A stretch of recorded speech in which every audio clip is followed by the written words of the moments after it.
Father's day. বাবা, ও মা, তুই এসে গেছিস?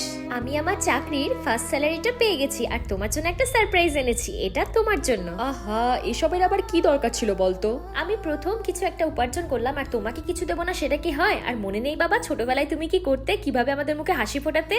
এই গরমে কষ্ট হলেও আজ আমার খুব শান্তি লাগছে। মালিকের থেকে অ্যাডভান্স টাকাটা পেয়েছি।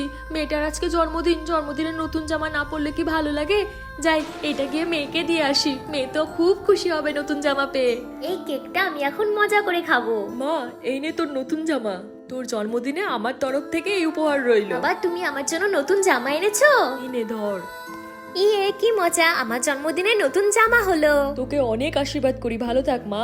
হ্যাঁ রে মা, সব মনে আছে। সেসব দিনের কথা কি আর ভোলা যায়? ঠিক যেভাবে তুমি আমাদের মুখে হাসি ফোটাতে, তেমন আমাদের কর্তব্য তোমার মুখে সব সময় হাসি ফোটানো। হ্যাপি ফাদার্স ডে বাবা। সুখে থাক মা, ভালো থাক।